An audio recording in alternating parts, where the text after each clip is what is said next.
کیا ابھی تک مومنوں کے لیے اس کا وقت نہیں آیا کہ اللہ کی یاد کرنے کے وقت اور قرآن جو حق کی طرف سے نازل ہوا ہے اس کے سننے کے وقت ان کے دل نرم ہو جائیں اور وہ ان لوگوں کی طرح نہ ہو جائیں جن کو ان سے پہلے کتابیں دی گئی تھی، پھر ان پر طویل عرصہ گزر گیا تو ان کے دل سخت ہو گئے اور ان میں سے اکثر نافرمان ہیں۔ جان رکھو کہ اللہ ہی زمین کو اس کے مرنے کے بعد زندہ کرتا ہے۔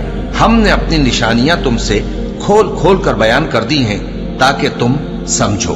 جو لوگ خیرات کرنے والے ہیں، مرد بھی اور عورتیں بھی، اور اللہ کو نیک نیتی سے قرض دیتے ہیں، ان کو کئی گنا ادا کیا جائے گا اور ان کے لیے عزت کا صلہ ہے۔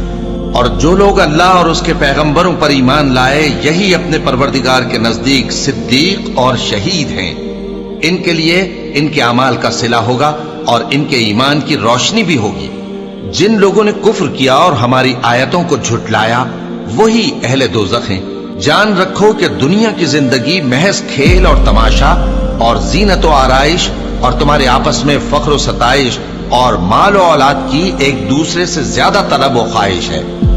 اس کی مثال ایسی ہے جیسے بارش کہ اس سے اگنے والی کھیتی کسانوں کو بھری لگتی ہے، پھر وہ کھیتی خوب زور پر آتی ہے، پھر اے دیکھنے والے تو اس کو دیکھتا ہے کہ پک کر زرد پڑ جاتی ہے، پھر چورا چورا ہو جاتی ہے۔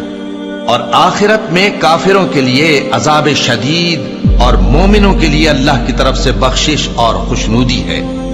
اور دنیا کی زندگی تو دھوکے کا سامان ہے۔ بندو اپنے پروردگار کی بخشش کی طرف اور جنت کی طرف لپکو جس کا عرض آسمان اور زمین کے عرض کا سا ہے، اور وہ ان لوگوں کے لیے تیار کی گئی ہے جو اللہ پر اور اس کے پیغمبروں پر ایمان لائے ہیں۔